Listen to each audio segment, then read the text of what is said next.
Estamos online, tá? Okay.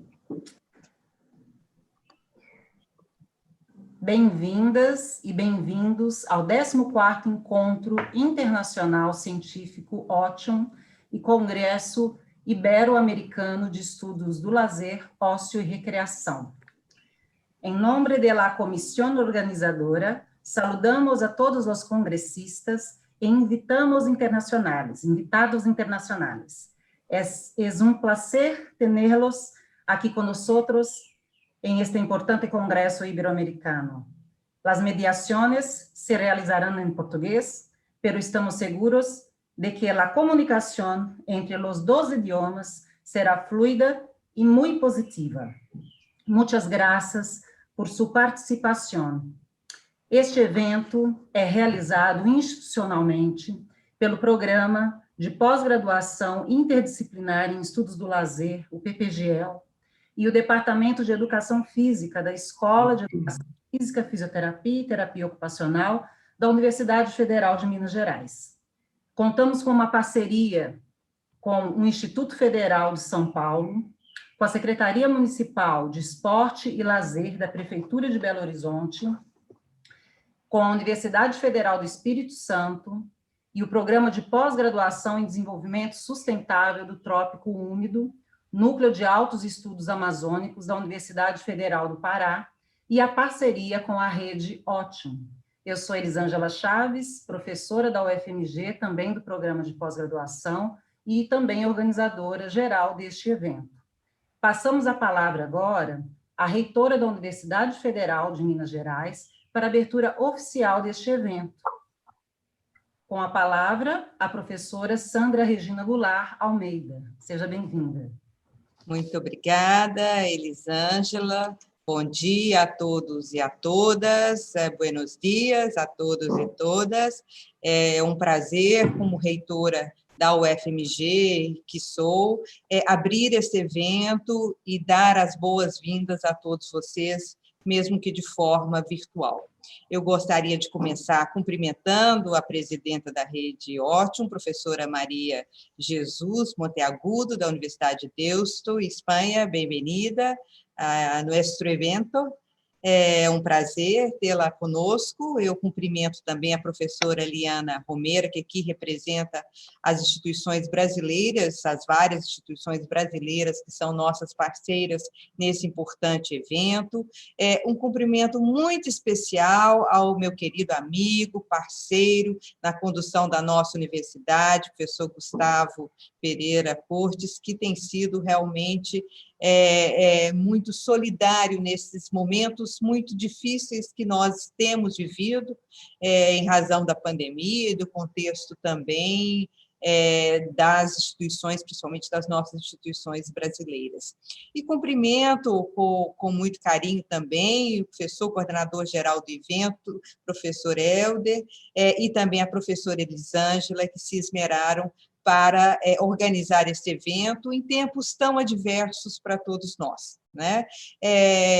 Nenhum de nós, claro, contávamos que estaríamos vivendo esse momento de pandemia, um momento muito difícil, e aqui vai a minha solidariedade a todas as famílias que perderam entes queridos durante essa pandemia. O Brasil amarga aí um triste terceiro lugar mundial em número de mortos, com uma pandemia que realmente ainda não está sob controle, mas é muito importante para nós também mantermos esse vínculo por meio dessa parceria que é virtual, porque, de fato, falarmos em uma parceria internacional, nós estamos falando em algo que é muito caro a todos vocês e principalmente a nós. Nós estamos falando de cooperação, né? Estamos falando de solidariedade, estamos falando de empatia, que são valores tão importantes neste momento. Eu acho que se algo que essa pandemia ensinou a todos nós foi justamente o valor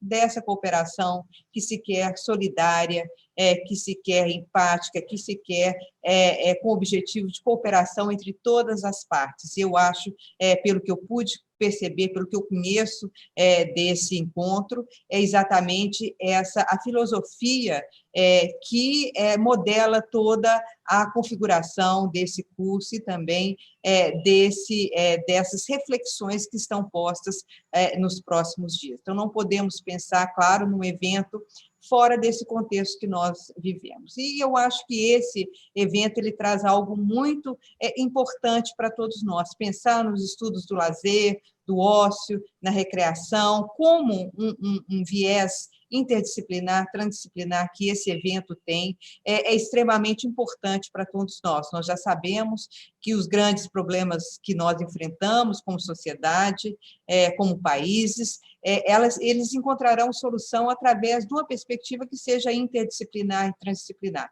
E essa nossa pós-graduação em estudos do lazer e também todos os membros que participam deste evento compartilham dessa filosofia que é muito cara, em especial em momentos, esse momento também da pandemia nos mostrou isso. Nós não temos como resolver um problema que ele é, claro, um problema pandêmico, mas é, acima de tudo, um problema também social, que afeta principalmente as sociedades, os grupos mais vulneráveis da nossa sociedade, né? Nós temos visto aí que são as pessoas mais pobres, são os negros no Brasil, principalmente, as mulheres, as comunidades indígenas, as comunidades quilombolas, são essas que têm menos acesso aos recursos, ao direito à saúde, que nós prezamos tanto, ao SUS, que tem sofrido mais com essa pandemia. E esse evento, ele traz essa reflexão que é tão importante. Não se pode falar de estudos de lazer, de ócio, de recreação, sem ter, num contexto, esse pano de fundo que para nós é tão importante, essa cooperação que tem que ser transdisciplinar, e também pensar que nós estamos diante de uma sociedade, principalmente a sociedade no Brasil, muito desigual, né? E que precisa de uma atenção especial nesse momento e também daqui para frente. Eu gosto muito de falar, eu ouvi recentemente o Ailton Krenak, que é uma liderança indígena muito consolidada aqui no Brasil, fazer uma reflexão muito importante. Ele estava falando desse contexto que nós vivemos e também da possibilidade de nós voltarmos ao normal, né? E ele fala, voltar ao normal é esquecer tudo que se passou nesse período de pandemia. É negar tudo que nós aprendemos nesse período de pandemia. E isso nós não podemos fazer. Então, esse é um momento de aprendizado muito grande. Nós temos que aprender a ser mais solidários, aprender essa cooperação, e esse evento se propõe a fazer isso, pensar de forma colaborativa, em um momento que os países têm discutido a grave questão da vacina, né? Como garantir a vacina como direito a todos os países e todos os povos que mais necessitarão dela, né? Nesse momento, somente por meio da cooperação, e não da competição. Então, acho que isso é o que este evento se propõe hoje, é isso que o Krenak estava dizendo, nós vamos ter que aprender a lidar de maneira diferente com o meio ambiente, né? Valorizar as nossas instituições que estiveram todas à frente do enfrentamento da Covid, atendendo as populações mais vulneráveis. Se algo positivo surgiu desse momento tão triste, foi justamente essa valorização da ciência, a valorização da educação, a valorização do trabalho de todos vocês e de nossas instituições. Que nós possamos sair deste momento com essa reflexão de que não há como voltar ao normal como ele era. Nós temos que ter aprendido com todo esse processo, como nos diz o Ailton Krenak. Então, com essas palavras, eu dou as boas-vindas a vocês. Contem sempre com a UFMG, não é, Gustavo? A nossa teoria é justamente, a nossa missão é justamente essa, a nossa teoria de vida, que a gente diz às vezes, é justamente trabalhar como instituição pública que somos, voltados para o interesse da nossa sociedade, numa construção que tem que ser conjunta.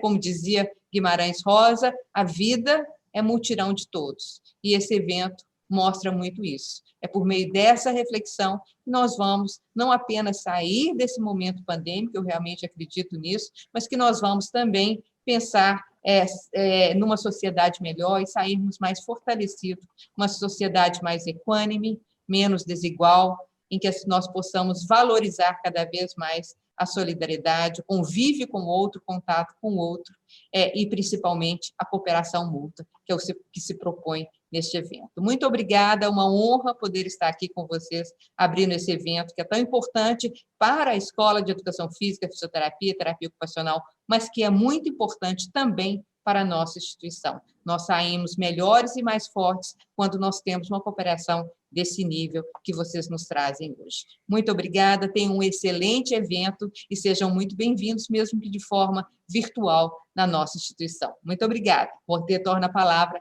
à professora Elisângela. Muito obrigada, Elisângela. Muito obrigada, Elda. Nós é que agradecemos, professora Sandra, sempre prestigiando e nos dando esse apoio, né, institucional muito significativo na história dessa instituição. Passo a palavra agora à presidenta da Rede Ótium, a professora Maria Jesus Monteagudo, nossa parceira da Universidade de Deusto, Espanha. Professora. Muchísimas gracias. Buen día, buenos días a todos y a todas las personas que están presentes en este 14º Encuentro Científico de Otium y Congreso Iberoamericano de Estudios de la SER, Ocio y Recreación. Como presidenta de Otium, Asociación Iberoamericana de Estudios de Ocio, por supuesto, quiero agradecer a la rectora, a la profesora Sandra Regina Almeida, pues desde luego sus sabias palabras y, por supuesto, la calurosa acogida que nos ha dado a este evento tan importante para nuestra asociación. Y además la sensibilidad que muestra con respecto a los temas que nos ocupan en este evento, que son también los principales temas de preocupación y de inquietud que nos hacen trabajar desde Otium, desde hace ya muchos años, en 2007, cuando la asociación nació.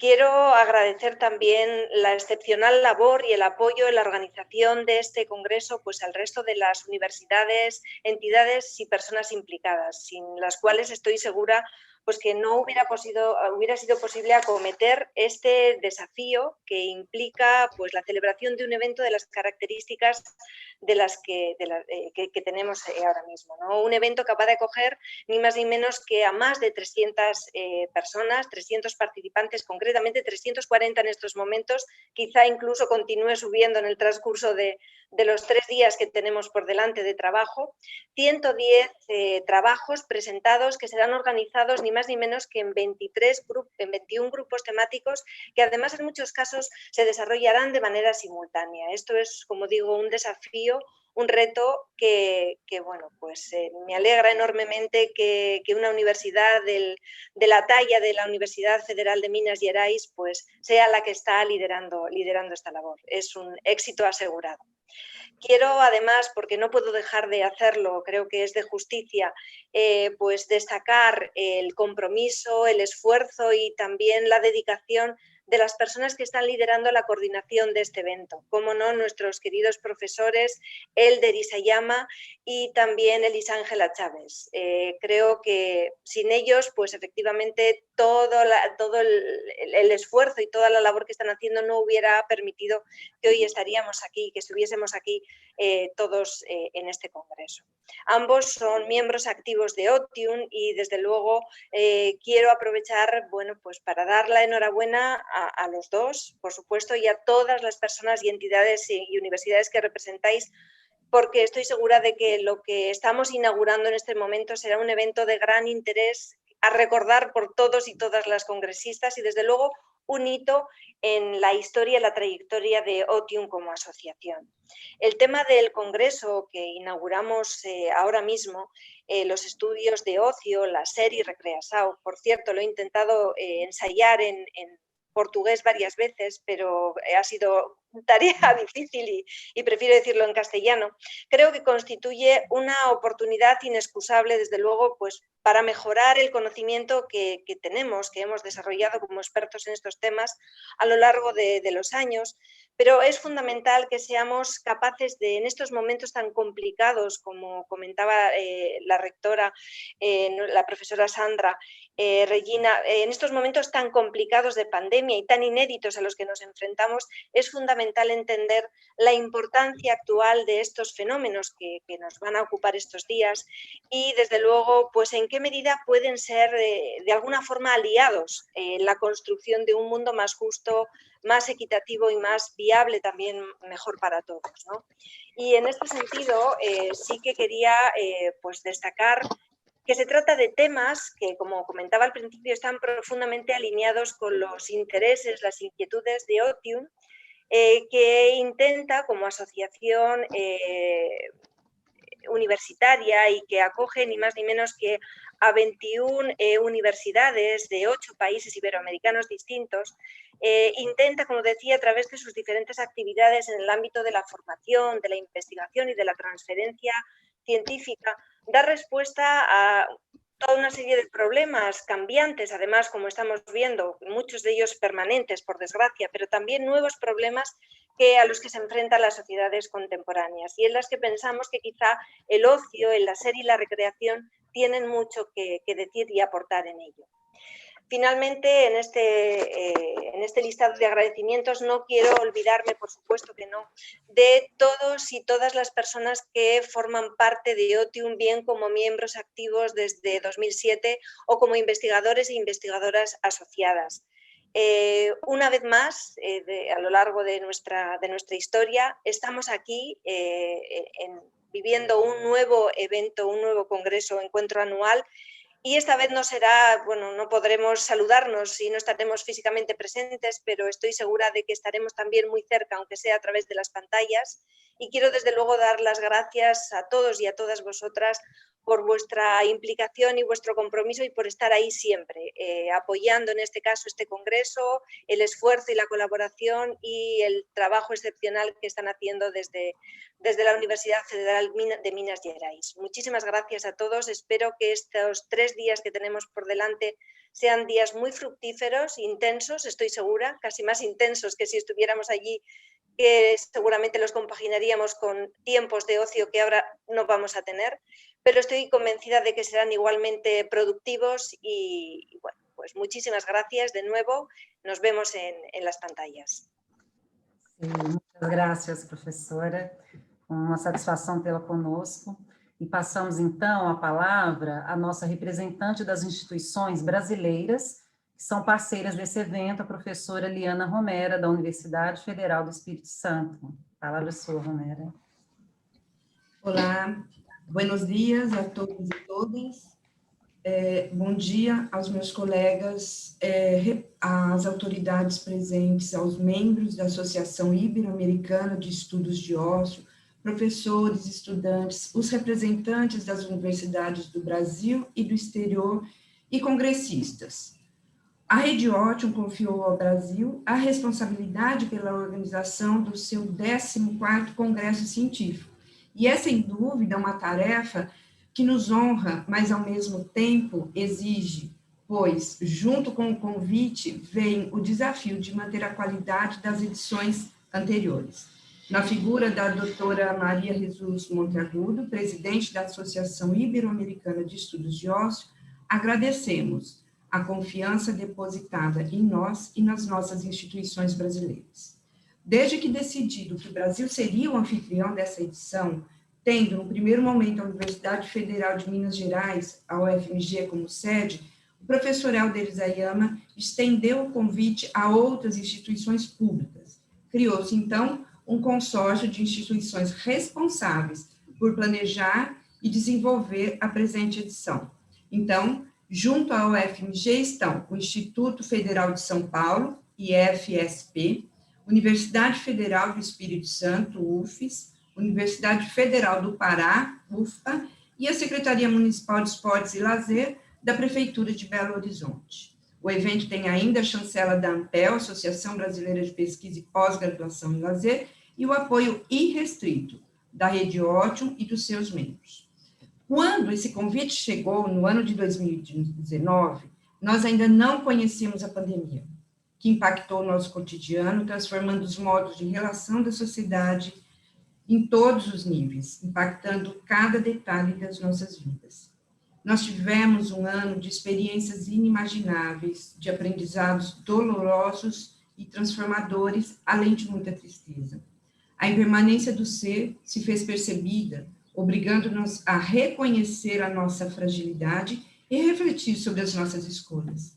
Passamos o ano contando as vidas ceifadas, e aqui expressamos nosso respeito aos que se foram, e nossos sentimentos aos familiares, reconhecendo que, por vezes, não há palavras que traduzam a dor. A crise sanitária deixou expostas as mazelas sociais, a invisibilidade social passou a ser percebida e as diferenças socioeconômicas que já eram grandes ampliaram-se mais ainda.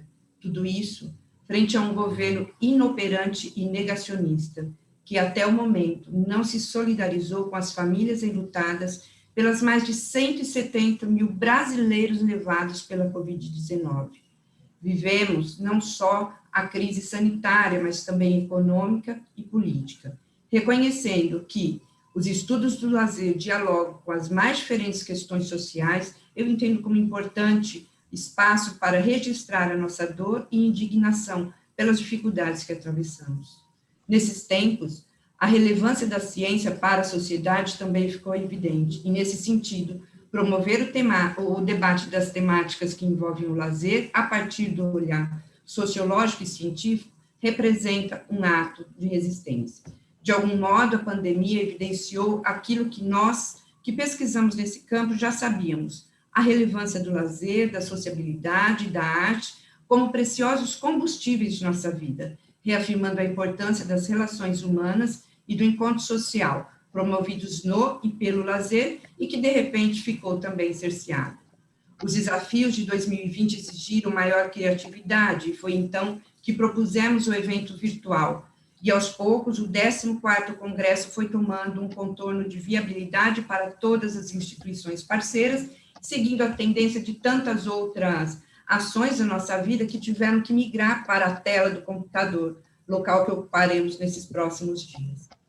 Apesar do momento histórico que atravessamos, nós brasileiros somos reconhecidos como um povo alegre, carinhoso, que expressa afeto e que gosta de festejar, receber e abraçar. O nosso desejo é que em 2021 e nos outros anos estejamos juntos mais uma vez, fisicamente, para discutir o lazer, mas também para vivenciá-lo na forma de sociabilidade e encontro humano, que é, em última instância, o que nos representa como pessoas e nos identifica como humanidade.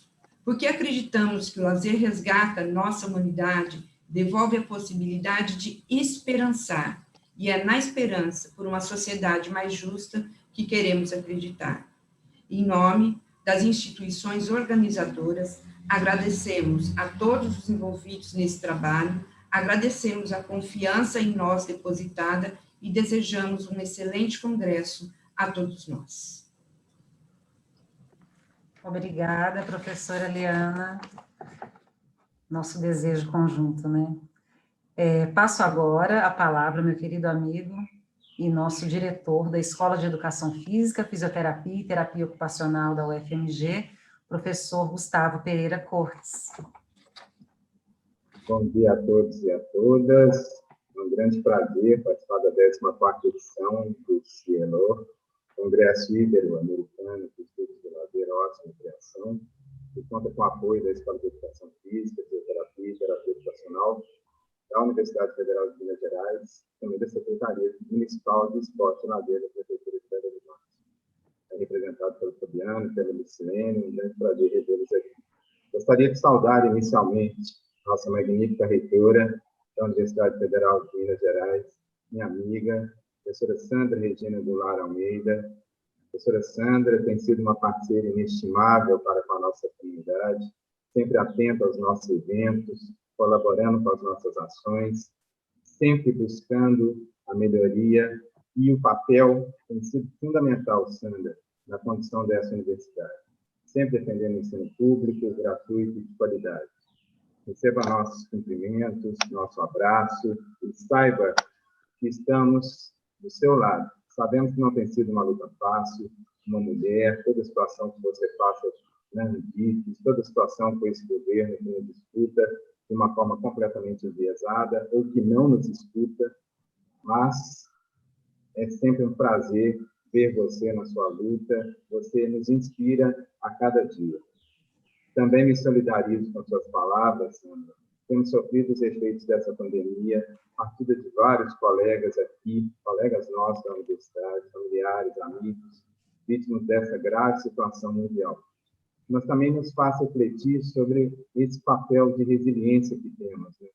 E a realização desse evento, desta forma, da forma virtual e da maneira brilhante como está sendo conduzido, é resultado desse empenho e da nossa resiliência e da nossa excelência.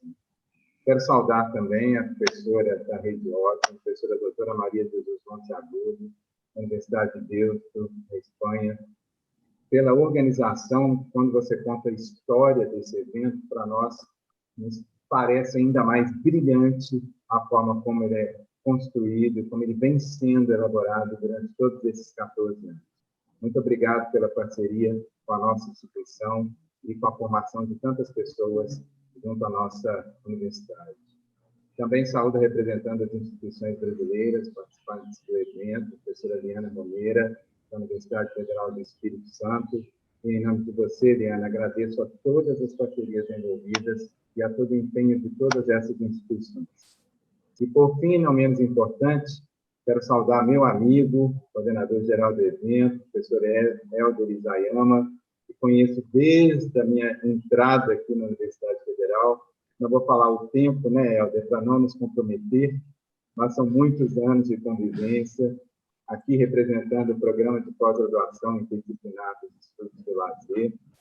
Em seu nome, Helder, eu saúdo todas e todos meus colegas aqui da Escola de Educação Física, Fisioterapia e Terapia Ocupacional, que fazem parte desse coletivo de professores que lutam diariamente pela valorização dos estudos sobre o ócio, o lazer e a recreação, dando visibilidade e análise crítica aos princípios que atravessam as vivências dessas práticas, através de uma perspectiva acadêmica. Muito importante a gente enfatizar isso. Essa ótica da pesquisa vem sendo consolidada pela excelência da nossa pós-graduação, atualmente coordenada pela querida professora Cristiane Lutz. Nosso programa está, desde 2006, construindo uma sólida formação profissional e acadêmica, aliada a essa sensibilidade social, reconhecendo os estudos do lazer, do ócio e da recreação como um princípio constitucional para a construção de uma cidadania comprometida com a inclusão e a responsabilidade social, infelizmente, tão esquecidas em nosso país nos dias de hoje. O PPGL é um programa pioneiro no Brasil, com grande destaque acadêmico e profissional, já tem formado aí centenas de pesquisadores com mestrado e doutorado, e é verdadeiramente um grande orgulho para a nossa escola e para a nossa universidade, como bem frisou também a nossa querida professora Cida. Obrigado à minha amiga, professora Elisângela, pelo convite. Mando um abraço especial para a nossa conferencista de abertura, professora doutora Maria Manuel Batista, e desejo a todas e a todos um excelente evento. Queria citar, finalizando, Sandra já fez aí as boas-vindas com o Guimarães Rosa, e eu também, quando ele fala, é junto dos bons que a gente fica melhor. Mineiramente falando, um beijo para todos e sejam todos bem-vindos ao nosso evento. Muito obrigado. Obrigada, Gustavo, pelas suas palavras. Dando continuidade, então, eu passo a palavra agora ao coordenador-geral do evento, professor Helder Isayama, do Programa de Pós-Graduação Interdisciplinar em Estudos do Lazer, aqui da nossa Universidade Federal de Minas Gerais. Helder. Bom dia a todos e a todas da América Latina. Boa tarde para os amigos e amigas da Espanha e de Portugal. Eu quero cumprimentar inicialmente os professores e professoras que estão comigo nessa sessão de abertura, a professora, nossa reitora Sandra, quero agradecer, muito obrigado por estar conosco, quero agradecer a professora Maria de Jesus, sempre uma grande parceira, uma pessoa que eu admiro muito, muito bom tê-la conosco, a professora Liana, representando aqui as instituições parceiras, e uma grande amiga que batalhou bastante com a gente nesse evento, e também ao professor Gustavo, que tem sido essencial aí na direção da nossa escola e nos ajudado bastante nas nossas ações. Vou falar isso mais a seguir. E também a todos os outros companheiros e companheiras que estão aqui nessa sessão, no Zoom, aqui com a gente, que são os parceiros e parceiras que fizeram esse evento acontecer. Bom, em nome, então, da comissão organizadora do 14º Encontro Internacional Científico Ócio e do Congresso Ibero-Americano de Lazer, Ócio e Recreação, e também do Programa de Pós-Graduação Interdisciplinar em Estudos do Lazer, eu quero dar as boas-vindas ao evento, a todos e a todas. Quero agradecer pela oportunidade de ter vocês aqui para a gente adquirir conhecimento, trocar experiências, produzir conhecimento, refletir sobre os campos do lazer, do ócio e da recreação na Iberoamérica. Eu diria que uma sociedade como a nossa, cada vez mais atropelada pelo trabalho, pela produtividade acadêmica, econômica, pelo consumo, o preconceito indica que o lazer, o ócio e a recreação é quase um luxo, principalmente para uma legião de desempregados, de miseráveis ou pobres, excluídos ou com acesso restrito aos direitos sociais constitucionais. E aí eu cito a educação, a saúde, a alimentação, trabalho, moradia, transporte, segurança. Mas, nesse contexto, o lazer é também um direito social constitucionalizado. E não há dúvida que essa é uma conquista importante na definição de uma sociedade mais justa e com maior qualidade de vida para o seu povo.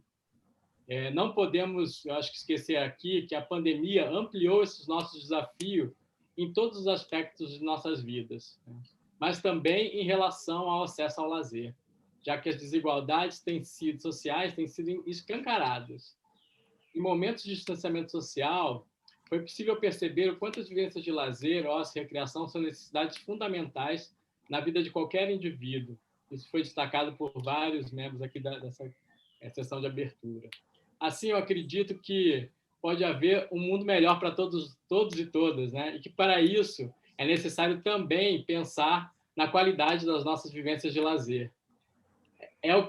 Que o nosso trabalho acadêmico no campo dos estudos do lazer não pode parar. Por isso, esse evento é um espaço de produção, de troca de experiência, mas também de resistência e de luta por uma sociedade que valorize a ciência, a produção do conhecimento, a educação e, acima de tudo, a democracia, bem como novas formas de viver e de conviver. Essas novas formas, passam, inclusive, pelo trabalho em rede, e por isso eu destaco aqui a importância da Constituição e do trabalho desenvolvido pela Rede Ócio, que é a Associação Ibero-Americana de Estudos do Ócio. Essa rede tem sido um importante espaço de troca e de produção de conhecimento sobre o campo do lazer na Iberoamérica. E essa é mais uma ação que vai se somar a muitas outras que a rede vem promovendo em diferentes países.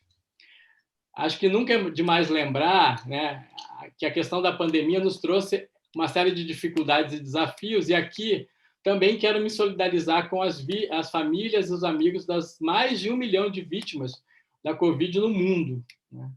E, por isso, em determinado momento, pensamos em desistir da realização desse evento.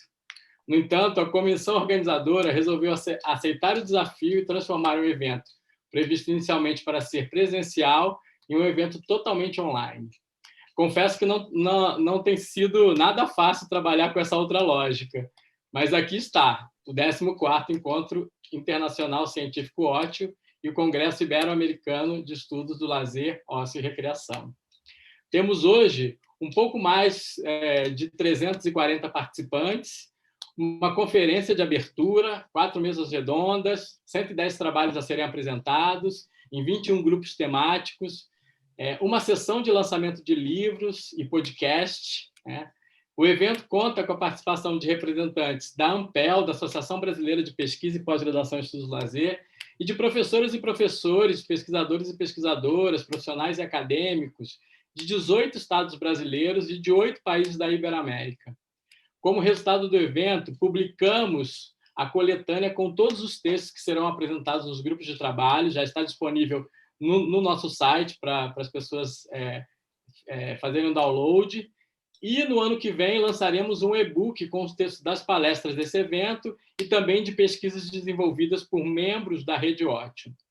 Portanto, eu quero agradecer aqui, em nome da nossa comissão, ao UFMG e à reitora professora Sandra Goulart Almeida, por sempre apoiar as ações que temos desenvolvido no campo dos estudos do lazer e também por ser uma resistência a todos os ataques que a universidade pública, gratuita e de qualidade tem sofrido nos últimos anos no Brasil.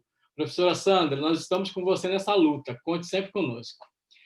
A direção é a congregação da Escola de Educação Física, Fisioterapia e Terapia Ocupacional da UFMG, aqui representadas pelo professor Gustavo Cortes, um parceiro de trabalho, tem dado apoio incondicional às nossas atividades, estendo também os agradecimentos ao chefe do departamento de educação, ao departamento, né, de Educação Física, e aqui representado pelo seu chefe, o professor Kleber Dias, a coordenação do programa de pós-graduação interdisciplinar em estudos do lazer, as professoras hoje coordenadoras Cristiane Luci Gomes e Maria Cristina Rosa, e também ao nosso secretário Danilo da Silva Ramos, que tem incentivado e dado todo o suporte no desenvolvimento desse trabalho coletivo.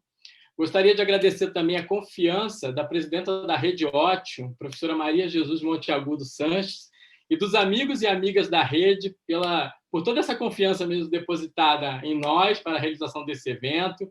Esperamos não decepcioná-los e decepcioná-las, né? Vamos seguir. A ANPEL, a Associação Brasileira de Pesquisa e Pós-Graduação, né? Uma associação que eu tive a oportunidade de ser o primeiro presidente, né? E agora estão chancelando o nosso evento, pela parceria que tem estabelecido com todos os eventos, ações e lutas importantes no campo do lazer no Brasil. Em especial, eu queria agradecer a gestão atual, representada aqui pelo presidente Júnior, a vice-presidente Raquel, o secretário Coriolano e a secretária Olívia, pelo belo trabalho que vem desenvolvendo, inclusive finalizando um processo tão difícil para a gente, que é a da criação do CNPJ da associação. Muito obrigado. Aos palestrantes, membros da comissão científica, aos mediadores e mediadoras, e apoio técnico de todos os 21 grupos de trabalhos que se iniciam amanhã, as 4 instituições que trabalham junto conosco pela Profícua Parceria, né?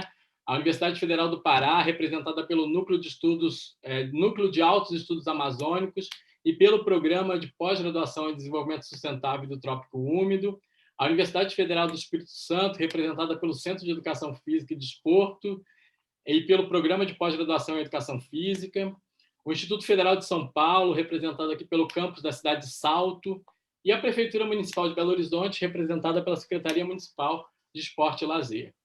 E, ao falar das instituições, eu quero fazer um agradecimento especial a esse pequeno grupo que topou o desafio de organizar esse evento. Eu diria que ralou muito, né, para que esse projeto coletivo se concretizasse. Eu gostaria que vocês abrissem os vídeos para que eu pudesse apresentar cada um e cada uma de vocês. Então, primeiro, a minha parceira da UFMG, de muitos trabalhos, a professora Elisângela Chaves, Elis. Depois, a professora Mirleide Bahia, da Universidade Federal do Pará. Cadê a Mirleide? A professora Liana Romera, também da Universidade Federal do Espírito Santo. A professora Ana Carolina Rigoni, da Universidade Federal do Espírito Santo também. A professora Kátia Alves, do Instituto Federal de São Paulo. O professor Fabiano Pérez, da Prefeitura Municipal de Belo Horizonte. A Lucilene Alencar e a Juliana de Paula, são discentes do Programa de Pós-Graduação Interdisciplinar em Estudos do Lazer. O Gustavo Haruk e o Gabriel Mendes, da graduação da UFMG. Eu quero dizer para vocês que foi bom demais dividir essa aventura com vocês. Muito obrigado. Bom, quero finalizar desejando que vocês aproveitem o evento, que preparamos com muito carinho para todos e todas, e declaro aberto o 14º Encontro Internacional Científico Ócio e o Congresso Ibero-Americano de Lazer, Ócio e Recreação. Passo a palavra para a professora Elis. Muito obrigado a todos e a todas. Obrigada, Helder. Os nossos agradecimentos a todos presentes, às autoridades que aqui estiveram conosco para a realização dessa abertura, e a gente agradece muito a presença, né? Muitas graças. E passamos agora, então, na continuidade da programação, ao momento da nossa conferência de abertura, com a nossa querida convidada, professora Maria Manuel Batista, da Universidade de Aveiro, Portugal. Então, nesse momento, a gente desfaz, né, esse momento, fiquem à vontade, nossos convidados, para se manterem nesse espaço ou estarem acompanhando pelo YouTube, e a gente, então, inicia, assim, o segundo momento, né, dando um aviso geral, rapidamente, para os nossos congressistas, de que hoje à tarde a gente tem a sessão de lançamento de livros. As pessoas que estiverem tendo algum tipo de dificuldade com o acesso, façam o contato pelas redes já indicadas, acompanhem as nossas redes sociais, lá também estão explicações, né? E comuniquem-se conosco através do chat, tá ok? Por lá que nós faremos toda essa mediação de comunicação com os congressistas e palestrantes. Vou solicitar, antes de eu dar início aqui à abertura da conferência, que as perguntas sejam feitas em caixa alta no chat. Isso facilita para a nossa equipe a localização de intervenções e perguntas que devam ser encaminhadas para o palestrante, tá? Então, comentários, saudações, escrita normal, mas quando for uma pergunta, nós solicitamos que elas sejam feitas em caixa alta, em letra maiúscula, tá ok? Isso vai nos auxiliar bastante no andamento das atividades.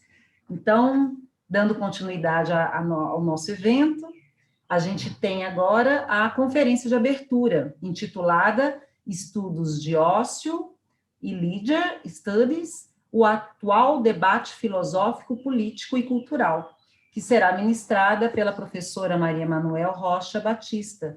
Professora, eu vou falar rapidamente uma apresentação sua aqui que nós organizamos para situar os nossos convidados, tá ok?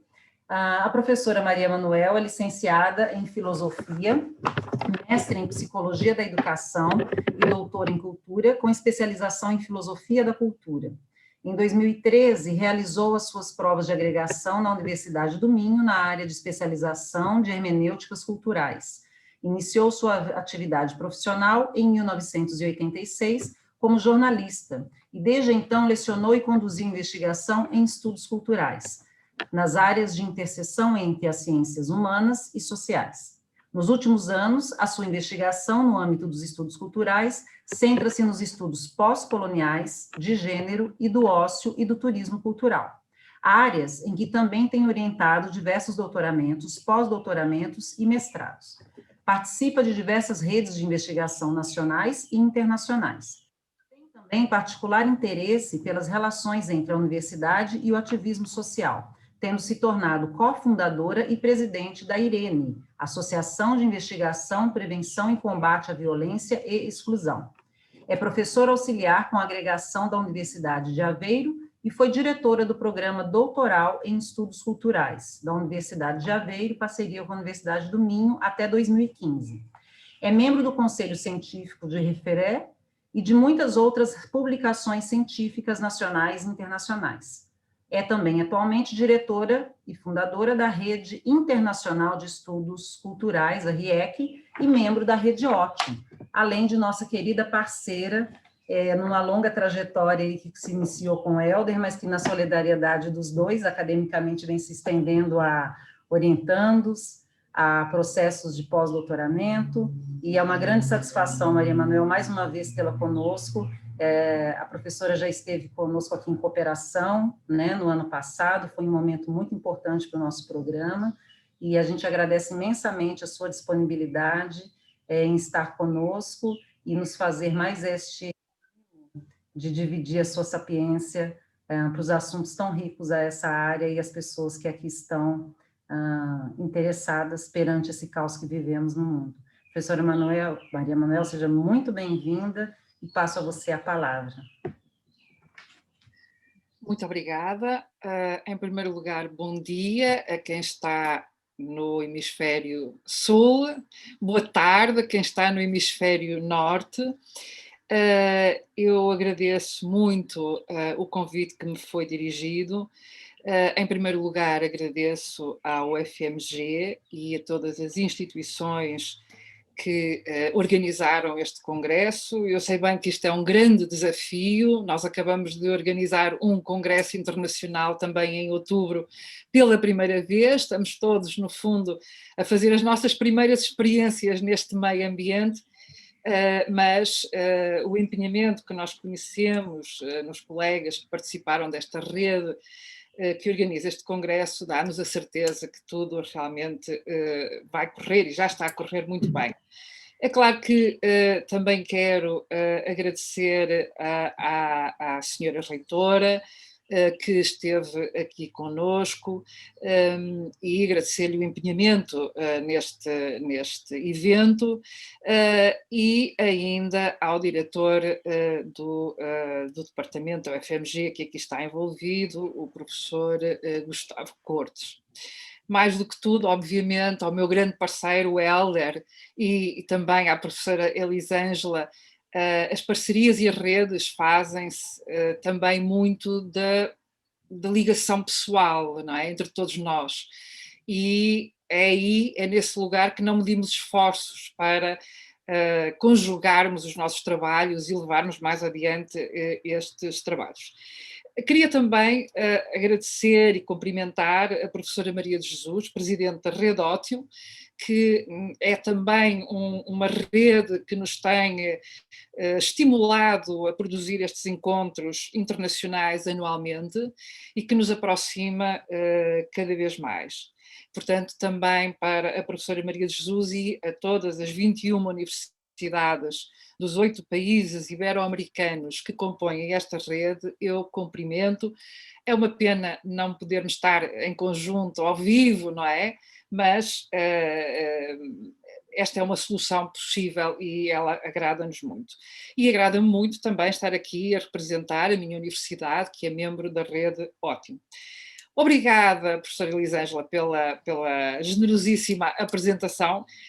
Eu só queria retificar uma pequena coisa, eu não sou professora auxiliar, eu sou professora catedrática da Universidade de Aveiro, mas não tem problema porque a informação que anda, às vezes por aí está desatualizada e a culpa é toda minha, que não tenho tempo também para atualizar tudo como devia. De qualquer maneira, eu quero sublinhar que é uma grande honra abrir este congresso e quero dizer a todos os colegas que o faço com muito gosto e com grande sentido de responsabilidade.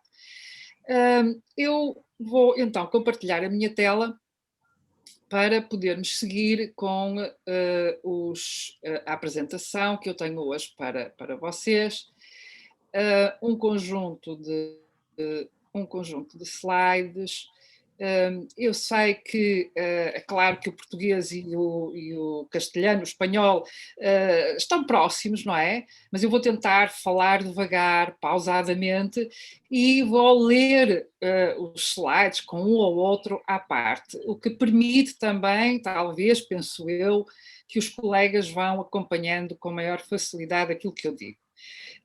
O objeto da minha conferência hoje responde a um desafio que já há alguns anos tenho vindo a tentar desenvolver e que o professor Hélder Isayama me estimulou a retomar e que tem a ver com a ligação, a relação entre os estudos de ócio e os leisure studies, ou estudos do lazer. Os ingleses dizem leisure, os americanos dizem leisure, mas são os mesmos, não é? Estamos a falar dos, eu vou dizer sempre leisure studies ou os estudos do lazer. E de facto há alguma confusão entre estas áreas e há alguma, às vezes, pouco diálogo entre estas duas áreas, o lazer e o ócio. Afinal, o que vem a ser os estudos de ócio e os estudos de lazer, em que é que eles são diferentes e em que é que eles se cruzam. No final da minha apresentação, farei uma proposta também de entendimento e avanço daquilo que me parecem ser as principais linhas a desenvolver nos atuais estudos de ócio e também nos leisure studies, e nessa proposta é evidente que tenho em conta, como não podemos deixar de ter, o facto de estarmos no meio de uma pandemia, Covid-19, como sabem. Bom, então vou começar. Grande parte das reflexões que hoje aqui trazemos sobre ócio e lazer tiveram o seu início há já alguns anos atrás. No entanto, ao contrário do que acontece com grande parte do conhecimento científico, que rapidamente se desatualiza, os atuais tempos de pandemia Covid-19 vieram ilustrar na perfeição o quanto a questão de lazer e ócio é central nas nossas vidas e culturas, enfim, na nossa forma de nos tornarmos humanos. É exatamente também aquilo que alguns colegas já referiram precisamente no início deste congresso. Com efeito, muitas das atuais reivindicações e lutas políticas e sociais da atualidade desenvolvem-se em torno do que agora, em tempos de confinamento e pandemia, se considera unanimemente uma necessidade humana incontornável e inadiável. Precisamos de conviver uns com os outros e precisamos de espaços e tempos de lazer e ócio. E se ao trabalho sempre foi concedida a centralidade na definição da nossa essência humana, compreendemos agora que suprimir o lazer ou ócio é também um ataque direto à nossa humanidade e até ao que de mais humano há em cada um de nós e em todos nós, enquanto comunidades humanas. Precisamos, por isso, de repensar o percurso que nos trouxe até aqui. O trabalho foi sempre objeto de uma maior atenção do que o lazer, este considerado como o tempo que resta quando a atividade produtiva cessa. Assim, e retirando como exceção a cultura grega, para quem o ócio estava destinado à aristocracia, fazendo parte da cidadania, a razão ocidental dedicou-se a promover o trabalho como um valor indiscutível, desvalorizando o outro tempo que se lhe opõe, o tempo de lazer. O próprio conceito de identidade foi invadido pelo modo como o tempo de cada um é usado em trabalho produtivo e não pelo modo como descansa, se diverte ou ocupa os seus momentos de não trabalho. Se queremos compreender verdadeiramente a natureza do trabalho e do lazer nas sociedades contemporâneas, não podemos deixar de olhar estes dois conceitos em conjunto, pois eles dizem respeito ao modo como usamos o tempo de que dispomos. Do equilíbrio ou desequilíbrio entre um e outro uso do tempo, depende a qualidade das nossas vidas e até a nossa identidade individual e coletiva. Podemos ir um pouco mais longe dizendo que hoje temos maior consciência de que essa distribuição, portanto, entre trabalho e lazer ou ócio, tem um caráter político. As sociedades contemporâneas ocidentais têm uma relação que poderia quase dizer-se esquizofrénica com o tempo, pois uma boa parte da população trabalha demasiado tempo, enquanto uma outra parte parece entediar-se sem conseguir ocupar o seu tempo, que é frequentemente visto como sendo não trabalho e não de lazer. Pensamos aqui em particular nos desempregados, nos idosos ou noutros grupos sociais descapacitados. Aquilo que estamos aqui a sugerir na linha de Gortz é que nas sociedades pós-industriais e hipertecnológicas em que vivemos, uma organização social e política que olha o direito ao lazer como um direito tão fundamental como o direito ao trabalho, encontraria equilíbrios mais sustentáveis a longo prazo, desde logo um equilíbrio ambiental e ecológico, mas também económico, ou seja, as grandes pautas que hoje, em tempos de Covid-19, nos preocupam. E citando Gortz, restringindo a esfera da economia de mercado, seria possível uma arbitragem permanente entre trabalho remunerado e atividades sem fim monetário, entre nível de consumo e grau de autonomia, entre ter e ser.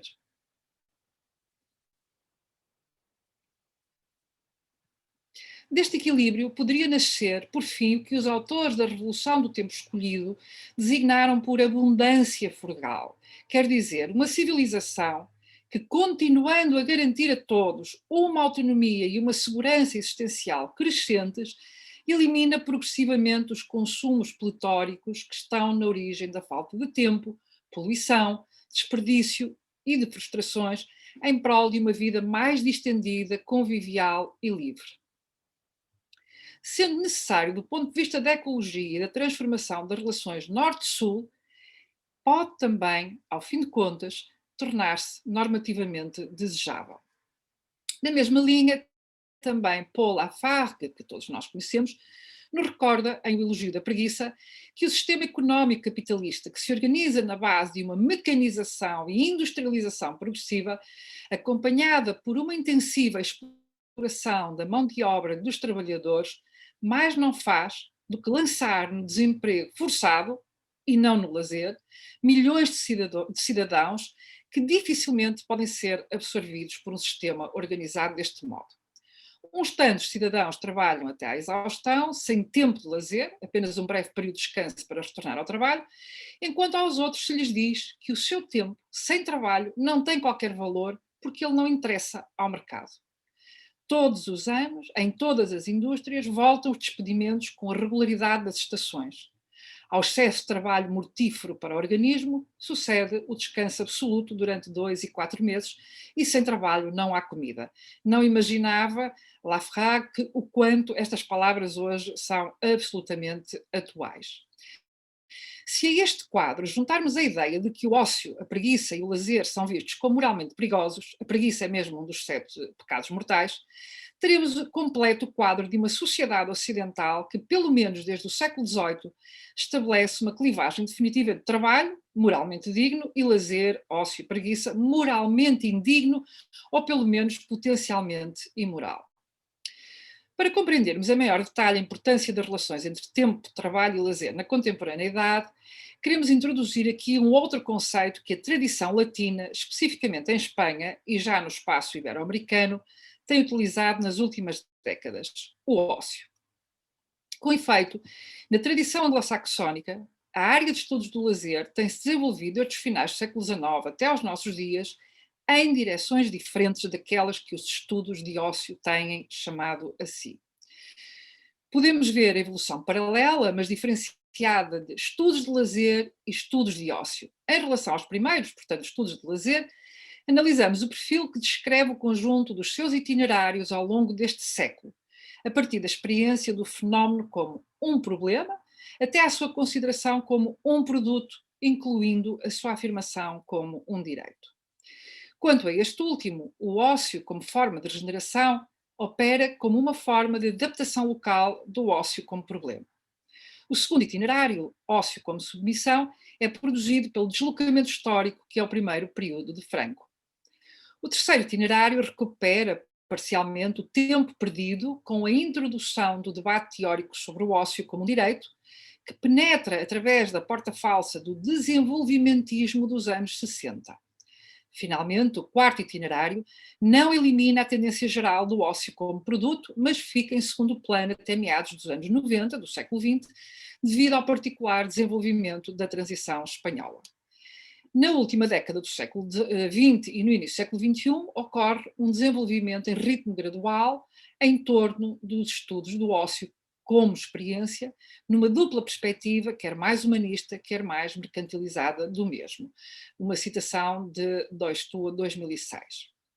Já o conceito de lazer, tratado na tradição dos leisure studies, ou dos estudos de lazer, foi evoluindo de um conceito enquanto problema para a noção do lazer enquanto produto e, finalmente, enquanto direito. Doistua, em 2006, chama ainda a atenção de que, do mesmo modo que para o caso do ócio, nenhuma das fases historicamente anteriores é abandonada no presente. Quanto ao conceito de ócio no contexto hispânico, ele passou por um conjunto de transformações em função de vicissitudes históricas muito particulares. Primeiro como ócio-problema, depois como ócio-submissão, depois ainda como ócio-produto, que desagua nos anos 90 do século XX numa noção de ócio como experiência. Os estudos de lazer e de ócio desenvolvem-se em relação ao perfil que o fenómeno do ócio adquire em cada período. E para resumir, podemos reduzir a 3 as posições tomadas pela investigação e estudos em todos os 7 itinerários descritos. Ou seja, quer estudos de lazer, quer estudos de ócio, quando olhamos de uma forma global, ambos fazem a reflexão sobre o conceito de ócio e a sua natureza. Segundo tópico, conhecimento das manifestações sociais do fenómeno. Terceiro, a orientação para a intervenção de vários tipos em direção ao desenvolvimento do indivíduo e da sociedade. Assim, os estudos de lazer de tradição anglo-saxónica acabam por coincidir no século XXI com os estudos de ócio, se não pela sua história, pelo menos pelas suas 3 preocupações básicas. Portanto, em ambos os casos, a problematização do conceito de lazer ósseo em articulação com os conceitos de trabalho e tempo, o conhecimento das efetivas práticas sociais e culturais de ócio e lazer, e, finalmente, aquilo que poderíamos designar de políticas para o desenvolvimento do lazer ao ócio. Embora esta tentativa de articulação que aqui estou a promover dos 2 conceitos, lazer e ócio, e das 2 tradições científicas, estudos de ócio e os leisure studies, nos pareça possível, julgamos que há lugar para simultaneamente distinguir ambos os conceitos e as respectivas práticas de investigação. Portanto, a tese que eu aqui desenvolvo é que há pontos de aproximação entre os estudos de ócio e os estudos de lazer, mas também há diferenças. Até aqui vimos aquilo em que eles se aproximam e agora vamos ver em que é que, de facto, se podem distinguir. Para esse efeito, utilizaremos a abordagem de Rojek, de 95, a abordagem que este autor faz ao conceito de Homo ludens, contrapondo ao conceito de Homo faber. Para Rojek, opondo-se à noção de que a cultura provém da racionalidade, uma ideia cara a Hegel, o conceito de play precede toda a cultura. De resto, na linha de Huizinga, considera que a cultura encontra-se subespécie ludi, e daí que, seguindo aquele autor, o ritual, a poesia, a música, a dança, a luta pelo conhecimento, a sabedoria e a filosofia, tudo isto deriva do jogo, ou seja, do conceito inglês play. Rojek define ainda 4 características de toda a atividade lúdica, o tal to play do Homo ludens. Então, são essas características: a liberdade, como atividade agradável cujo fim é ela própria, a imaginação, que permite desenvolver o sentido da diferença do outro e da identidade, o desinteresse, no sentido em que a prática não é determinada pelos efeitos exteriores à própria atividade, e a tensão, que remetem para experimentar emoções frequentemente reprimidas ou sublimadas noutras dimensões da vida. Ora, aqui encontramos uma clivagem essencial com os estudos de ócio, sobretudo aqueles que remetem para um ócio humanista. Na tradição dos estudos de lazer anglo-saxónicos, não encontramos a centralidade dos conceitos de ócio valioso ou ócio para o desenvolvimento humano, como encontramos, por exemplo, em Cuenca, 2018, e muito antes até. Enquanto o leisure studies, o leisure, dentro dos leisure studies, é visto como uma qualquer forma de play, quer dizer, como qualquer atividade lúdica, da considerada mais orgânica e elementar até às elaborações mais complexas da cultura, qualquer que seja o conceito de cultura que estejamos a falar. Por outro lado, a perspectiva educacional do ócio humanista coloca os estudos de ócio sob a perspectiva axiológica que lhe permitirá, por exemplo, falar de valores associados ao ócio, bem como de riscos do ócio, temática ausente das reflexões tendencialmente mais fenomenológicas e descritivas dos estudos de lazer ou leisure studies, para quem não há um bom e um mau lazer. Esta é uma clivagem que bem podemos dizer ser de primeiro nível, pois de um modo mais profundo encontraremos a descrição das características das atividades de ócio muito próximas daquelas que Rojek nos refere em relação ao leisure.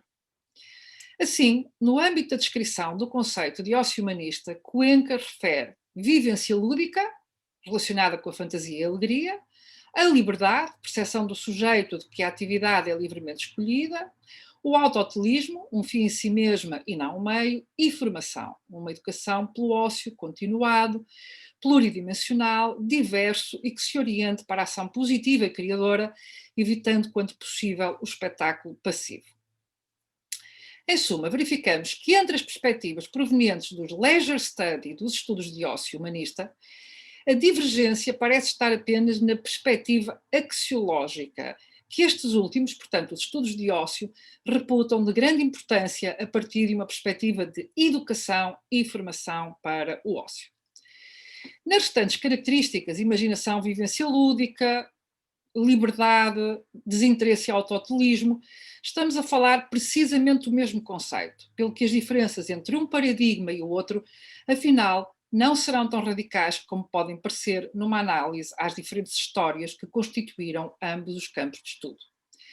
De qualquer modo, não podemos deixar de sublinhar que, para o ócio humanista, o ócio só é valioso se se situar a partir das dimensões mais ativas e formativas do play dos leisure studies. E esta é uma diferença hermenêutica, epistemológica e metodológica clara, que não pode deixar de ter impacto na investigação produzida em ambos os campos. O que pretendemos aqui destacar, para além destas diferenças, é ainda uma outra dimensão que queremos propor para o ócio e lazer, que não é contemplada nem pela conceptualização oriunda do paradigma ibero-americano, dos estudos de ócio, nem aquela que tem a sua origem a partir do contexto anglófono. Na linha do que defende Zabala, Inchauerraga, no seu excelente texto Por um ócio pós-moderno não violento, interpretado desde a crise e a hermenêutica de Gianni Vattimo, uma reconceptualização pós-moderna do conceito de ócio e lazer deverá passar necessariamente pela distinção dos diversos tipos de ócio em função dos estilos de vida, das sociedades e respectivos projetos políticos que estimulam e nos quais se enquadram. Mais especificamente, e adotando a distinção de Vattimo entre racionalidade forte e débil, Inchauerraga propõe que também o ócio possa ser classificado como ócio forte e ócio débil, os quais se distinguiriam em função da não violência a que estão associados. Assim, o forte fortalece princípios como a racionalidade. Um ócio forte fortaleceria princípios como a racionalidade, o trabalho, ou como a novidade, por exemplo, o consumo. Enquanto o ócio débil, por outro lado, fortaleceria a emancipação e a não violência. Trata-se, sem dúvida, de uma classificação filosófica ou sociológica, pelo tipo de vida, sociedade, etc., que fortalecem ou tendem a debilitar. Assim, a classificação também tem em conta os participantes e os objetivos que se querem atingir, minorias débeis e o respeito, visibilidade, participação real e reconhecimento dos mesmos. Esta classificação, para além disso, também se realizaria com base num critério de interpretação ética, defesa de um conceito de ócio contextualizado que respeite e comunique com o contexto e a cultura em que se insere. Referindo-se ainda mais especificamente à dimensão política de um tal conceito de ócio, acrescenta o autor: os ócios fortes seriam os ócios racionalizadores e consumistas, os que ainda trabalham com conceitos metafísicos caducos, de cunho liberal, enquanto os ócios débeis seriam emancipadores, por serem os que contribuem para um debilitamento dos princípios metafísicos e um estilo de vida dominante com doses de subversão. Verificamos assim que na pós-modernidade poderemos ter ócios modernos, ócios fortes, ou pós-modernos, ócios débeis. A sua distinção só poderá ser feita na base da compreensão mais profunda dos princípios e teorias em que se baseiam e que colocam em prática. Em suma, a nossa proposta, na linha de Inchauerraga, 2012, seria a de que, para além da análise e conceptualização das atividades de ócio e lazer, a partir das dimensões imaginação, vivência lúdica, liberdade e desinteresse, autotelismo, que são consensuais nas duas tradições de estudos de ócio e leisure studies, se pudesse acrescentar uma dimensão ética e política capaz de permitir a distinção entre ócio forte e ócio débil, privilegiando este último. Esta classificação, no futuro, poderia servir para contrastar as diferentes teorias atuais do ócio, analisar as bases das diferentes teorias atuais do ócio com o objetivo de analisar os conceitos que as constituem e o modo de argumentar, fundamentar ou defender as suas próprias teorias.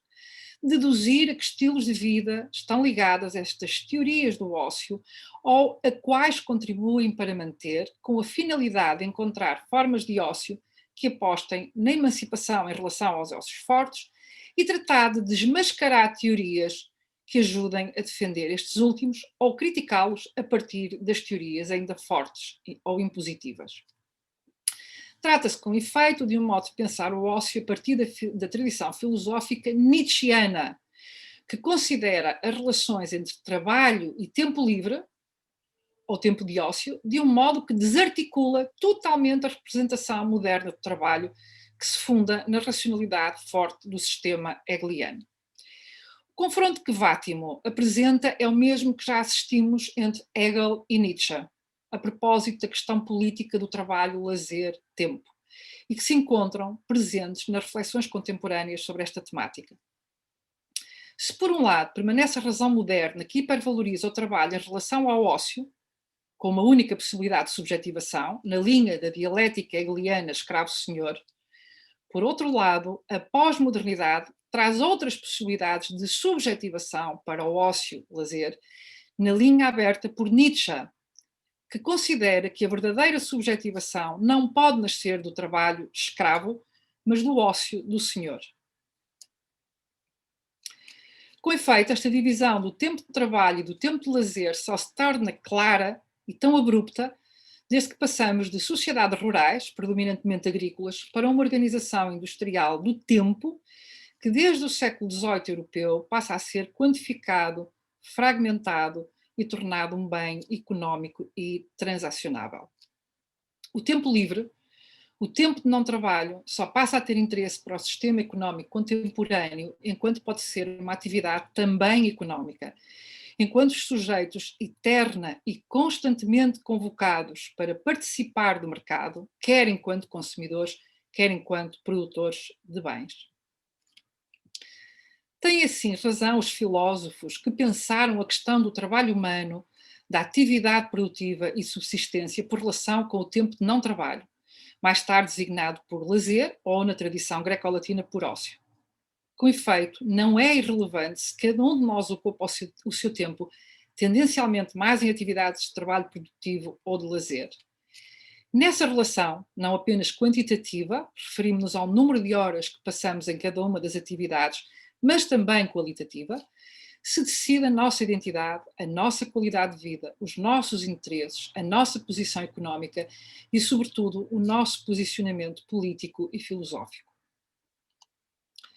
Longe de constituir um nada a fazer, lazer ou ócio, nas suas infinitas declinações e possibilidades, pode constituir-se como praxis, produtora de sujeitos, cuja ação performativa na polis questiona saberes, discursos e práticas vigentes, mesmo quando disso não se tem consciência. Com efeito, as relações de poder determinam saberes e discursos hegemónicos que têm como fim docilizar os corpos para extrair deles o máximo das suas forças produtivas.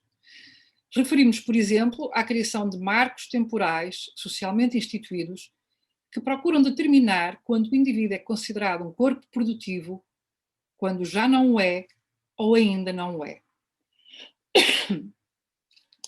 Pensamos no caso daqueles corpos cuja força de trabalho é desvalorizada pelo mercado ou usada e descartada ao sabor da flutuação das crises pandémicas ou económicas. Apesar disso, esses corpos, atravessados por discursos e saberes, internalizados ao longo da vida, sustentam práticas de ócio e lazer que resistem e conferem sentido pessoal e político às suas vidas e que podem ir desde as ações mais íntimas e consideradas mais ínfimas e sem importância, quer dizer, débeis, até às mais visíveis e socialmente impactantes. O que nos parece decisivo no momento presente é trazer para o debate científico e académico escolhas e modos de organização do tempo livre de sujeitos e comunidades que não se mobilizam primariamente em função do mercado capitalista globalizado, embora com ele possam ter relações, e que, sabendo ou não, vivem o seu tempo de ócio, lazer e até talvez o seu tempo de trabalho a partir de um outro lugar, promovendo outro tipo de valores e práticas que não as da geração de renda e lucro. Estar à margem do mercado e das suas lógicas pode, em certas circunstâncias, favorecer práticas contra-hegemónicas e mesmo fenómenos de resistência ainda que em pequena escala, favorecendo o que pode ser designado como um ócio débil, praticado por sujeitos e comunidades precárias excluídas do atual mercado capitalista globalizado. Pensamos nas comunidades e nos sujeitos vítimas de todo o tipo de exclusão económica, social e cultural. Desempregados, imigrantes e refugiados, jovens marginalizados, crianças vítimas de violência, sujeitos discriminados em função do género, da idade, da cor das suas peles, das suas limitações físicas ou psicológicas, da sua condição académica ou económica, das suas opções religiosas ou políticas. Enfim, referimos-nos aos tempos de lazer ou ócio daquela parte da humanidade que é sistematicamente violentada e discriminada e que, por isso, vê as suas vidas determinadas a partir dos lugares de exclusão criados pelo mercado financeiro, pela economia capitalista e pela cultura globalizada. Vidas desterritorializadas que não cessam de se procurar reterritorializar a partir de lugares de invisibilidade e exclusão e que, do ponto de vista dos estudos de ócio, dos estudos de lazer e dos estudos culturais, longe de serem inúteis e irrelevantes, podem ser ociosamente produtivas, resistentes e até inspiradoras. Muito obrigada pela vossa atenção e estou à disposição para qualquer pergunta que me queiram fazer. Nossa, muito obrigada, professora Maria Manuel, por reflexões tão impactantes e tensas, né, apesar de necessárias, como sempre. Acho que quando nós optamos por essa temática e por esse convite, a gente já previa essa dimensão reflexiva que você nos traria, e agradeço muito esse momento, e vou só dar alguns informes e passo a algumas questões que a gente já tem aqui para os nossos congressistas. Então, para quem entrou depois, né, nesse momento da nossa conferência de abertura da professora Maria Manuel Batista, a gente está pedindo que coloquem as questões no chat e em letra maiúscula alta, que facilita para os mediadores poderem trazer as questões para nós, tá ok? E algumas pessoas que tiveram dificuldade de acesso, há uma orientação do site de que o acesso pelo Mozilla talvez seja mais facilitador para o site, né, para o funcionamento do site.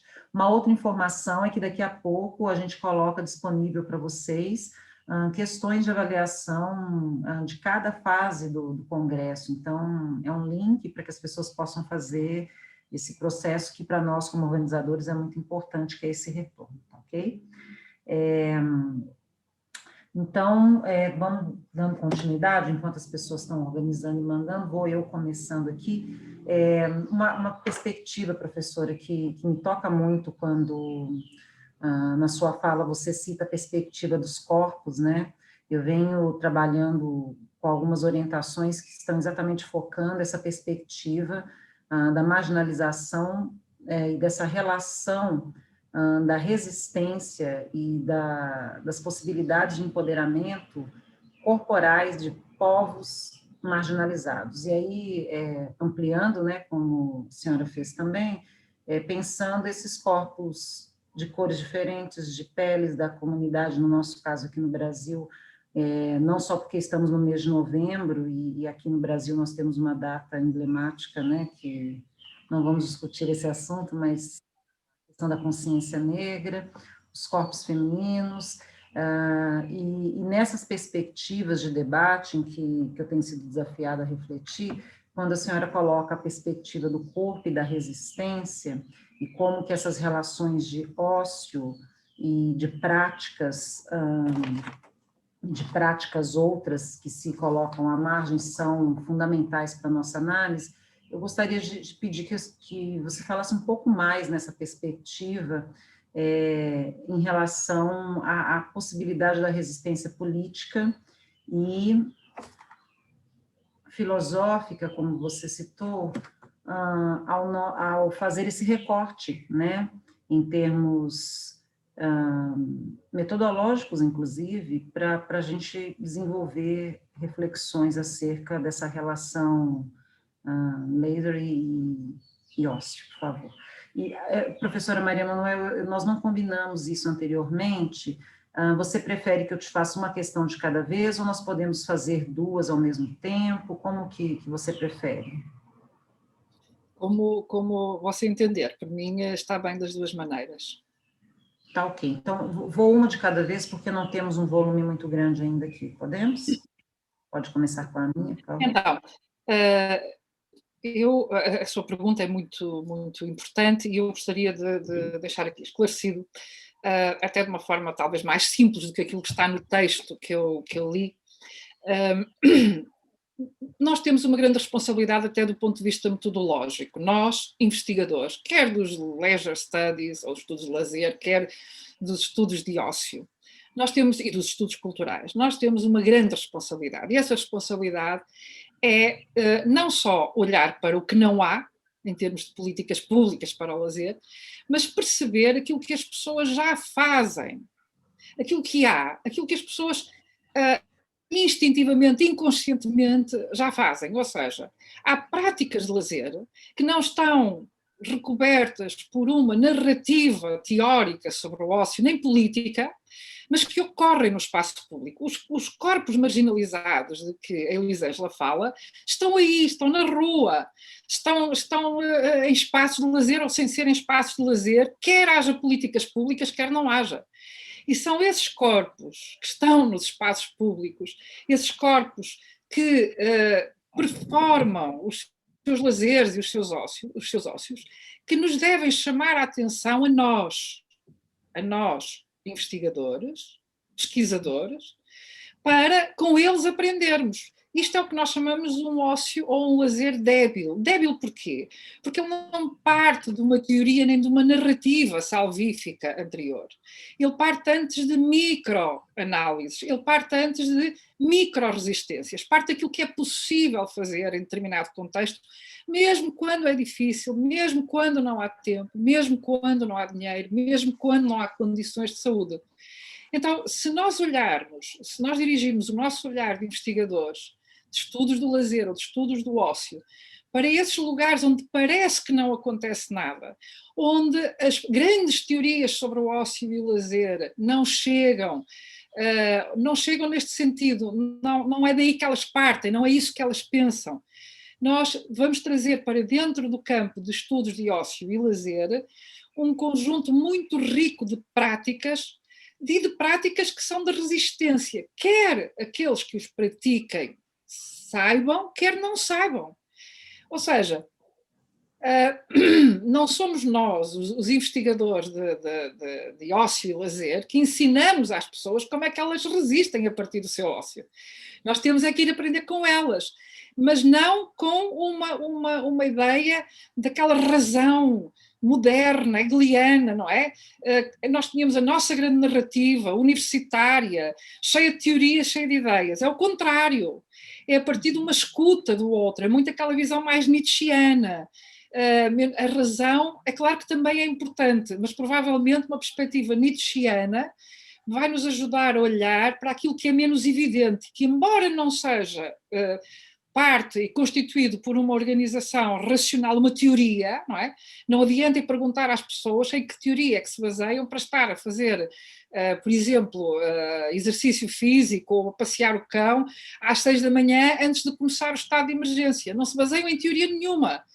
Simplesmente agem e fazem e consideram aquilo um direito seu e uma necessidade absoluta para a sua humanidade, para a sua vida enquanto seres humanos. E é isso que nós temos que observar. Portanto, mais do que tentar partir de teorias de ócio e lazer para ir à procura daquilo que já nós estamos à espera, que está dentro das nossas noções de ócio e lazer, isso seria o tal ócio forte, a nossa razão, a nossa ciência, os nossos estudos. Aquilo que aqui eu vim propor é um ócio ao contrário, um ócio débil, ou seja, que pode não estar teoricamente ainda pensado nem estudado, que não é fundamentado pela teoria, mas que são as práticas reais dos indivíduos. E são essas que nos devem levar a pensar. E são essas que são efetivamente a resistência. Não uma resistência teórica, mas uma resistência nas quais eu meto o meu próprio corpo.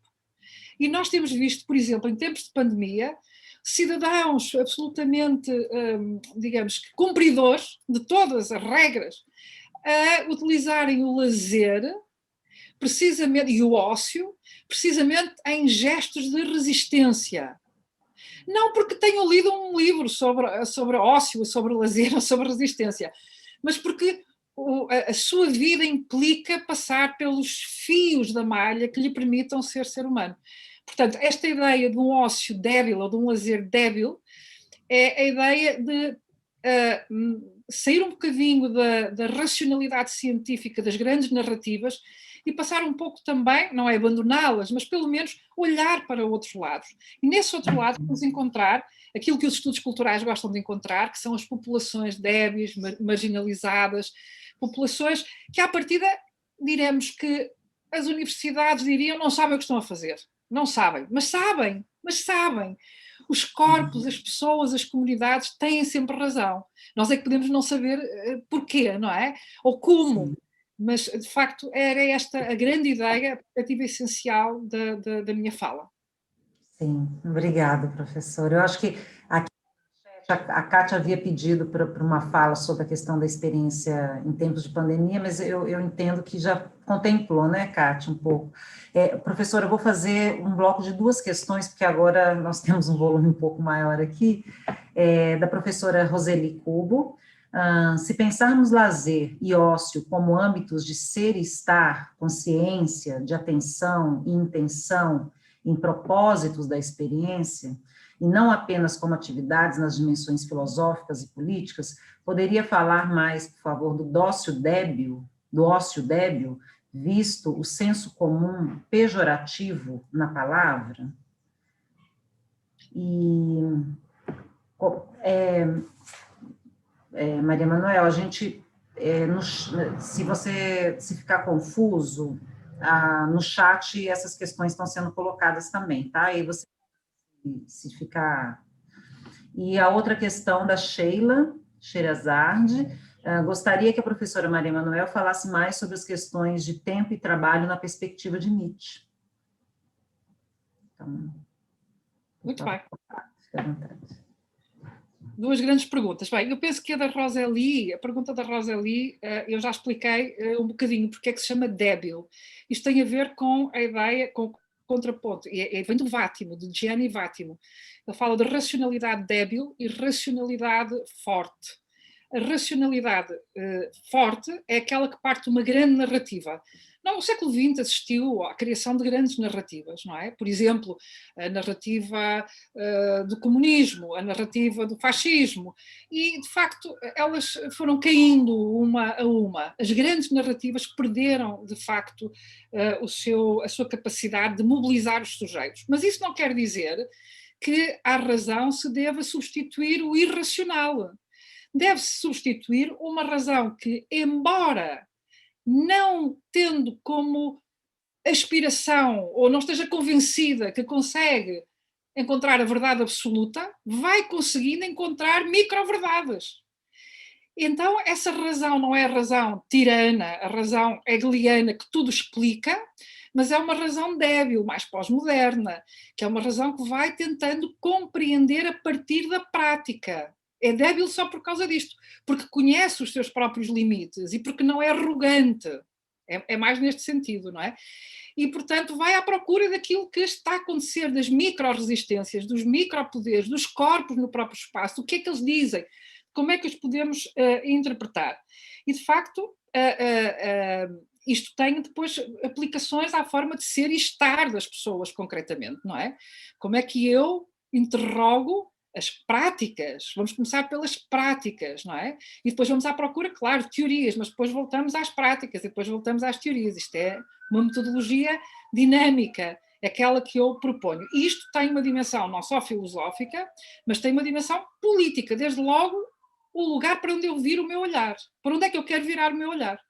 Isto tem uma dimensão imediatamente política, a escolha do objeto, a metodologia também, a forma como eu trabalho, não da racionalidade para o concreto, mas o contrário, do concreto para a racionalidade, não é?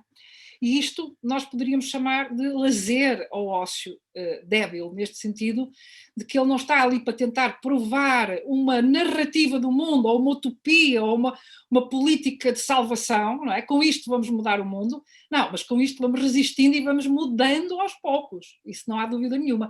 Quer as pessoas tenham consciência disso, quer não tenham. Quando eu escolho, em vez de competir, colaborar e cooperar, por exemplo, nas minhas horas de lazer ou de ócio, isso significa que eu estou a sair do mercado. E estou, quer eu saiba, quer não, a contribuir para uma outra racionalidade, para uma outra lógica, para fazer um mundo melhor. Não o mundo todo, mas pelo menos o meu contexto, a minha prática, a prática da minha comunidade, não é? E, portanto, é um pouco o descrédito das grandes narrativas que iriam salvar tudo. O lazer não vai salvar tudo, nem as políticas públicas de lazer muito bem articuladas, onde se quer pôr toda a gente a fazer o mesmo, porque isso é bom para todos, mas é ao contrário, é começar pelo individual, pela pequena comunidade, pelo coletivo e depois ir tentando compreender como é que tudo isso se articula no conjunto. Quanto ao Nietzsche, como é que ele vê o tempo, a questão do trabalho?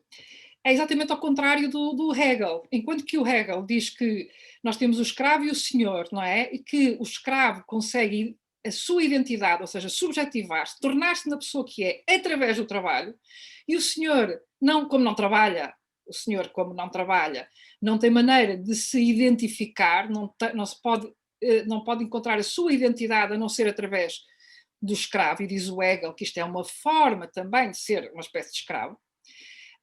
No caso do Nietzsche é o contrário. O que permite a subjetivação é o trabalho do senhor. E qual é o trabalho do senhor? É um trabalho essencialmente ocioso e de lazer. Ou seja, o ser humano, o super-homem, aquilo que seria o homem na sua versão mais desenvolvida, não é? Isto agora entraríamos em Nietzsche, ou seja, aquilo para que o homem deveria tender era para um trabalho que fosse equivalente ao lazer. E só aí, na atividade de lazer ou ócio, é que ele se poderia tornar quem ele realmente pode ser. Ou seja, a identidade vem do ócio, e do lazer, não vem do trabalho. Portanto, é exatamente ao contrário, são duas perspectivas totalmente diferentes. É claro que na pós-modernidade é o Nietzsche quem está na base da ideia de pós-modernidade e também do ócio débil. Isto é outro paradigma, outra forma de entender lazer, ócio e cultura contemporânea. Não sei se me expliquei bem, mas se não expliquei, peço que me coloquem de novo a pergunta. Elisângela, não estamos a ouvi-la, não ouvimos a Elisângela. Tenho que ligar isso. Desculpe, me silenciei aqui. Não, penso que sim, mas né, estamos aqui acompanhando o chat. Vou fazer um bloquinho de 3, porque são questões bem pontuais. A primeira aqui, deixa eu só me organizar, porque eu saí aqui do chat. Do Francisco, e aí ele nos coloca qual a sua... Achei. Na sua opinião, né, qual o melhor mecanismo para trabalhar o ócio numa real perspectiva interdisciplinar, sendo que muitos países nos estudos de ócio e recreação se relacionam só através do esporte, da educação física, desconhecendo outros campos acadêmicos. Uma segunda questão do professor Bruno Ungeri, da Universidade Federal de Ouro Preto. Gostaria que a professora falasse mais sobre o uso dos termos forte e débil. Eles nos induzem uma hierarquização ou sobreposição entre o que tende a permanecer forte e o que é frágil, né, débil. É uma pergunta, desculpa, eu entonei mal a questão. Eles nos induzem a uma hierarquização, né, de sobreposição entre o permanecer forte e o frágil débil. E uma outra questão da Mariana Malta, aqui da Prefeitura de Belo Horizonte, também nossa aluna aqui na pós-graduação. Minha pergunta vai ao encontro da pergunta do Bruno também. Fiquei ainda na dúvida sobre os conceitos de ócio forte e ócio débil. Se ela poderia, né, e ela pede que a senhora fale um pouco mais sobre essa relação. Muito bem, muito obrigada por estas questões todas e pelo interesse. É verdade que isto digamos que a minha ideia era mostrar, eram duas coisas, não é? Por um lado, mostrar como estudos de ócio e estudos de lazer, quando analisamos bem, estão muito próximos, exceto nos estudos de ócio, em que temos uma perspectiva axiológica e valorativa que não temos genericamente nos estudos de lazer. Pronto, isto era a primeira parte. A segunda parte tem a ver com esta ideia, não é, que eu quis integrar aqui, trazer aqui, que presumo ser uma ideia nova e uma ideia que agita um bocadinho as águas, não é? Esta ideia do ócio forte e do ócio débil. Bom, em primeiro lugar, ócio interdisciplinar. O ócio como estudo interdisciplinar tem toda a razão, não é? Cada casa, isto também tem histórias, não é? Quando o lazer e o ócio estão integrados num determinado departamento, tendem a ser estudados a partir desse ponto de vista. Se for no turismo, é a partir do turismo, se for no desporto e educação física, é a partir do desporto e educação física. Bom, e por aí fora, não é? Temos muito por onde. Mas a verdade é que os estudos culturais, do meu ponto de vista, são o lugar interdisciplinar mais interessante para mim, não é? A partir do qual nós podemos estudar o ócio e o lazer. E porquê? Porque eles permitem a abordagem a partir de várias perspectivas. E isso já vai sendo feito, não é? Isso já vai sendo feito. Por exemplo, o FMG está a caminhar para aí. Aqui, a Universidade de Aveiro, é o que fazemos. Mas isso não significa que seja, digamos, que haja uma receita, uma regra, não é? Deusto, por exemplo, trabalha muito a partir da educação e da psicologia, outros colegas a partir realmente do desporto. Mas eu acho que isso é um caminho, não é? É um caminho, e as equipas de investigação em cada casa, em cada universidade, devem caminhar para ampliar as suas perspectivas, porque, de facto, os estudos de ócio e lazer são um campo multidisciplinar, e eu concordo inteiramente. Mas a interdisciplinaridade é mais fácil falar dela do que praticá-la. Mas isso é que é o problema, não é? É mais fácil. Mas, bom, está na boca de todos, mas depois de fazê-la é que é mais complicado. Quanto aos usos dos termos forte e débil, ou ócio forte e ócio débil, se há uma hierarquização. Não há uma hierarquização, não é? Não se trata de hierarquia. Trata-se de pegar, precisamente, num olhar já de final do século XX e olhar para uma certa exaustão da racionalidade, mesmo nas próprias ciências humanas e sociais, e até do próprio paradigma estruturalista. E o que nós verificamos é que hoje os paradigmas hiperracionais ou racionais, não é? Não conseguem dar conta da realidade, não conseguem dar conta da diversidade da nossa realidade, por exemplo, do lazer. E não podemos dizer que são as pessoas que estão erradas, elas não se comportam racionalmente, não é? Não, as pessoas comportam-se racionalmente, só que a racionalidade tem momentos de emocionalidade, momentos de irracionalidade, momentos em que tudo isto está misturado e, portanto, nós não podemos ir com as nossas teorias muito racionais tentar compreender o ócio e o lazer, sobretudo aqueles que são, o ócio e o lazer que é praticado por populações marginalizadas, não é? E populações que até nem sequer estão ao abrigo de políticas públicas para o lazer ou para o ócio. E, portanto, é muito importante, para além de estudar o grande grupo, a grande lógica, a grande política, aquilo que eu aqui chamo a atenção é o poder político e o poder de resistência e o poder transformador de olhar para estas formas que só aparentemente é que são frágeis e débeis. Elas têm uma grande força. Nós, muitas vezes, temos uma ideia de fazer a crítica, não é? E bem, eu sou a primeira, tenho uma dimensão crítica nas minhas reflexões sobre aquilo que são as práticas públicas e as políticas públicas, e bem, temos que continuar a fazer a crítica. Mas isso não pode impedir-nos de olhar para outras coisas que estão a acontecer extremamente interessantes e que nós poderemos chamar débeis. Mas aqui o débil não significa frágil ou não significa negativo. É o contrário. significa aquilo que ainda tem alguma possibilidade de resistência, de subversão ao sistema forte, ao sistema racional, no qual a grande parte da população tem vindo a desacreditar. E, portanto, não é nas grandes histórias nem nas grandes narrativas. Uma grande narrativa sobre o lazer não dá conta daquilo que são as potencialidades de resistência política que encontramos, sobretudo, em comunidades marginalizadas. E também é para aí que temos que olhar. Ele é débil apenas porque não está condicionado por uma grande narrativa racional. Mas existe, é uma resistência forte e importante. Sim.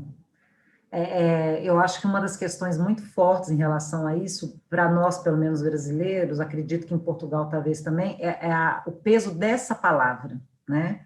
A palavra débil, no nosso vocabulário, ela tem uma lógica muito pejorativa, né? É o inapto, é o que retarda, é o que está aquém, né? Elisângela, mas ele é aquele que é desvalorizado, mas é aquele ao mesmo tempo que é muito fluido e que escapa entre as malhas da racionalidade. Portanto, entre uma coisa forte, no sentido de imposição de regras, não é? E de imposição de quadros, e uma coisa que se vai fazendo à medida que os corpos o fazem, não é?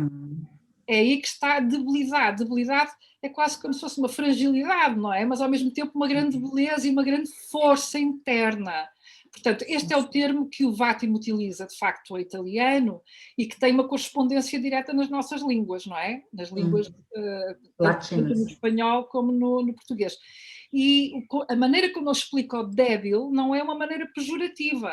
Antes, pelo contrário, aqui o débil significa o adaptativo, o não engessado, o não rígido, o não impositivo, não é? O espontâneo. O que é impossível também acabar com ele, é impossível terminá-lo, é impossível abafá-lo, é impossível que ele não exista. E, portanto, ele vai nascendo sempre aqui, ali, acolá, muito para além daquilo que são os ditames da racionalidade forte, impositiva, não é? Isto tem a ver com as questões filosóficas da pós-modernidade, obviamente. E eu penso que as questões do lazer e o ócio têm que passar, os estudos de lazer e ócio devem passar para não abandonar a conversa da modernidade, mas acrescentar-lhe a conversa da pós-modernidade, não é? É dar um passo em frente, olhar para outros lados. Era essa a minha proposta aqui hoje. Sim, obrigada, professora. Vou fazer mais um bloco, e aí, gente, nós estamos encerrando, né, dada a hora, né, esse momento fantástico, muito, muito bom. Aí tem uma questão da Cristiane Lucy, a nossa colega aqui do programa, a nossa coordenadora da pós-graduação do PPGL, né, ela fala o seguinte: as considerações sobre os estudos do ócio são baseadas em publicações do Instituto de Estudos de Ócio, da Universidade de Deusto. Não seria o caso de traduzir para estudos do lazer ou manter o castelhano Estudios del Ócio, como fez com o inglês? E vou somar a essa mais uma questão do Francivaldo, e aí ele está em cima, eu acho que em parte você já contemplou, mas né, vou ler a questão, sobre esse lazer débil. É possível relacionar com aquele lazer contrarracional, ou ampliando o raciocínio com a ideia de comum, de que falam D'Artaud e Laval? E, finalmente, como pensar isso metodologicamente? Aí eu acho que... Já respondi um pouco, mas eu posso, de facto, é um lazer contrarracional. É muito isso. Que não é irracional, não é irracional. Mas não tem necessariamente de ser racional, e tem a ver, sim, senhora, com a ideia de comum de que falam D'Artaud e Laval, sim, senhora. Ou seja, há uma série de autores um pouco da pós-modernidade e do pós-estruturalismo que nos chamam a atenção, não para abandonar a racionalidade, nem a ideia das grandes políticas públicas, mas para olhar para os dois lados da moeda. Pronto, isto é que é importante. Nós temos que deixar de pensar, ou fazemos isto ou fazemos aquilo. Nós temos que fazer isto e aquilo. Nós temos que olhar para as políticas públicas e para as grandes narrativas e também para estes micro fenómenos, não é, de resistência, do tal ócio débil. Talvez aprendamos aí muito, não é? Talvez aí esteja um belo balão de ensaio. Quanto à Cristiane, é uma questão muito, muito interessante. Os estudos de ócio estão baseados, de facto, partem do Instituto de Estudos de Ócio da Universidade de Deusto, e o que acontece é o seguinte: em português, dizer estudos de ócio, para nós todos percebemos o que é o ócio. Os estudos de lazer, não é? À partida, também percebemos que são estudos de lazer e começa aqui a confusão. Quando se diz leisure studies, em que eu quis sublinhar sempre leisure studies, para percebermos que estamos a partir do paradigma anglo-saxónico. A não tradução tem a ver com o facto de todos nós partilharmos a língua com uma base latina. Os colegas espanhóis, os colegas portugueses, ou os colegas que falam língua portuguesa, todos falamos em ócio. A outra, eu quis explicar bem que não vem deste contexto linguístico, vem do contexto anglo-saxónico. Porque se eu traduzisse, por exemplo, estudos de ócio para inglês também, seria idleness. E idleness tem um sentido absolutamente pejorativo em inglês. Portanto, eu falei não se pode dizer idleness, é mesmo muito mau, não é? Ócio é uma palavra que não ganhou, pelo menos em Portugal e Espanha, essa conotação é absolutamente, incontornavelmente pejorativa. Portanto, eu traduzi, deixei em estudos de ócio por termos a mesma raiz e, portanto, estarmos numa comunidade e num congresso aqui ibero-americano, e, portanto, todos nós percebemos o que quer dizer estudos de ócio, mas eu queria sublinhar bem que, o facto de os estudos de lazer terem vêm de um contexto claramente anglo-saxónico dos leisure studies, se for inglês, e dos leisure studies, se for norte-americano.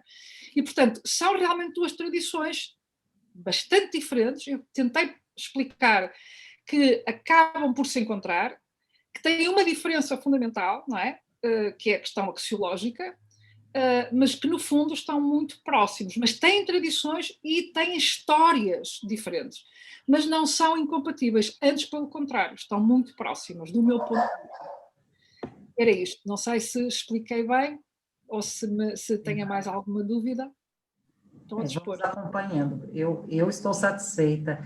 Temos uma questão aqui da professora Tânia Mara, e acho que realmente a discussão do forte e do débil tocou a comunidade aqui presente, né, os pesquisadores, e a Tânia nos fala o seguinte: no mesmo sentido, sobre as categorias forte e débil, como construir uma concepção de lazer que enfrente o mercado capitalista e ressaltar as experiências de resistência presentes na cultura pelos grupos silenciados e negados. Acho que é isso. Bom, eu penso que, como já disse, a primeira coisa tem a ver com o tipo de objetos que escolhemos. Não quer dizer que tenhamos de abandonar o objeto, as grandes narrativas, as políticas públicas, os quadros que têm a ver com a organização geral da sociedade, nas atividades de lazer. Isto é importante. Mas se queremos dar luz, dar visibilidade a outros tipos de lazer que são que estão eminentemente fora das sociedades capitalistas, consumistas, temos que olhar também para outros lados, lançar luz para outros lados. E isso pode ser extremamente inspirador. Portanto, na escolha do objeto é já uma direção fantástica, não é? Que objetos é que nós escolhemos? E se escolhemos olhar para estes objetos que são as tais comunidades marginalizadas, então estaremos a empoderar nós, a partir da academia e da universidade, ao investigá-las, não é? E ao devolver os resultados da investigação, da pesquisa, estamos a empoderar essas comunidades e essas formas de lazer e a inspirar outros nessas mesmas formas de lazer. E muitas vezes a dar a consciência a estas comunidades de que o que estão a fazer pode estar a apontar para outros mundos, para outras realidades, para outras narrativas, por exemplo, como eu expliquei há pouco, que sejam de cooperação, que sejam de solidariedade, que sejam de ajuda mútua, que sejam de interligação mais profunda entre os indivíduos, por exemplo, que sejam de construção de novas ideias de família e de laços de apoio cotidiano. Ou seja, muitas vezes o lazer ou alguns tipos de lazer, não é, que saem do lazer de consumo das sociedades capitalistas, esse lazer institui-se como formas de experimentação de outros modos de entender o mundo, em pequenas bolhas muitas vezes, e nós temos que também olhar para esses lugares, onde estão elementos absolutamente fantásticos. A própria UFMG, eu conheço algumas teses de doutoramento que têm feito precisamente isto e com enorme sucesso. As coisas nunca são muito a preto e branco, não é? Claro e escuro. Temos que olhar sempre para estas formas de resistência e formas de... São contranarrativas, que não são para impor a toda a gente, por isso é que elas não são fortes, elas são débeis, porque elas são micropropostas, não é? E é claro que muitas vezes é o conjunto das micropropostas que fazem as grandes revoluções, não é? Nós não sabemos muito quando, nem como, mas a articulação delas todas, temos muita esperança que possam fazer a diferença. Muito obrigada, professora Maria Manuel. Esse momento, com certeza, começamos nosso evento cientes que teríamos um bom começo, mas agora convictos e cientes disso mais uma vez. Eu solicito que, né, fazer a sua despedida, eu preciso fazer alguns informes gerais para os nossos congressistas, mas quero aqui, em nome da comissão organizadora, agradecê-la mais uma vez por esse compartilhamento de pensamentos, com vários comentários aqui, a gente depois tem como te passar esses elogios e esses agradecimentos, né, de toda a comunidade que se reúne aqui no CIELOR. E aí, abro a palavra, então, para a sua despedida, por favor. Bom, então, eu desejo a todos um belíssimo congresso. Foi um grande prazer estar aqui a abrir. Vou tentar acompanhar o mais possível este congresso. É uma grande honra, foi uma grande honra ter aberto o congresso, e a todos os colegas que nos estão a ouvir, e em especial aos membros da rede Ótium. Um bom congresso para todos e um grande abraço e um beijo muito, muito amigo para a Elisângela e para o Hélder, como é evidente. Muito obrigada por me terem recebido aqui, foi um grande prazer. Muito obrigada. Nossa, nós é que agradecemos por tanta precisão, que bom, foi ótimo. Então, gente, os nossos agradecimentos aí à presença de todos. Eu vou fazer uma breve fala de avisos, né, necessários. Então, na nossa programação, como vocês já devem ter visto hoje à tarde, a partir das 14h30, horário do Brasil, nós temos o lançamento de livros, né? Então, a Associação Brasileira de Pós-Graduação em Estudos do Lazer está coordenando essa sessão dentro do nosso evento, e nós teremos aí alguns livros lançados. É o mesmo sistema da entrada que vocês fizeram agora, né? Entra no link, vai estar lá o local, clicar e acessar, tá? Uma questão que foi identificada e orientada agora pelo site que está sediando esse evento é que o site Mozilla facilita a veiculação das nossas palestras. Todo o evento será gravado e disponibilizado no site algum tempo após a realização do mesmo. Então, a partir de hoje, a gente também tem essas sessões limitadas ao acesso da senha pelos congressistas no próprio site. Estamos disponibilizando o link para avaliação do congresso, então, durante todo o congresso, ao final de cada sessão, né, do meio para o final, nós vamos disponibilizar esse link, e nós pedimos encarecidamente que os congressistas preencham para que a gente possa ter, na cerimônia de encerramento, a apresentação dessa avaliação do evento, que será muito útil para nós, inclusive como organizadores, por essa nova experiência, e também, né, para o registro dessa iniciativa da Rede Ótium, da própria Universidade Federal e do nosso conjunto de organizadores. Algumas pessoas ainda apresentaram dúvidas, mas nós teremos as apresentações de trabalhos na sexta-feira, também na plataforma Zoom, mas nós precisamos que os congressistas baixem a versão mais atualizada, é a versão 5.4.3 do Zoom, porque ela nos permite salas simultâneas, então vocês vão ser direcionados pelo endereço, que é restrito aos congressistas há uma sala geral. Nessa sala geral, há um link em que estarão as salas dos GTs em que as pessoas vão apresentar seus trabalhos. Essas salas só aparecem para essa versão atualizada do Zoom. Então, por favor, nós pedimos aos autores, às pessoas que querem assistir às apresentações de trabalhos científicos, né, dos GTs, dos grupos temáticos, que baixem essa sessão do Zoom, tá ok? No mais, nós também temos as orientações circulando nas redes sociais, então nos acompanhem no Instagram, no Facebook, que essas informações vão estar circulando por lá também. No mais, nosso agradecimento a toda a equipe de apoio, né, que acompanhou esse processo agora de abertura do evento, aos nossos convidados, muito obrigado pela presença. Nós encerramos, então, a primeira fase desse congresso, agora pela manhã, e retornamos às 14h30, lembrando aos participantes que irão fazer as apresentações que entrem na sala pelo menos 15 minutos antes desse horário, então por volta de 14h15, para que a gente possa ter um bom andamento dos trabalhos, tá ok? Muito obrigado, muitas graças a todos e até a parte da tarde. Ok? Obrigada, obrigada. Tchau. Boa tarde. Maria, querida. Obrigada, querida.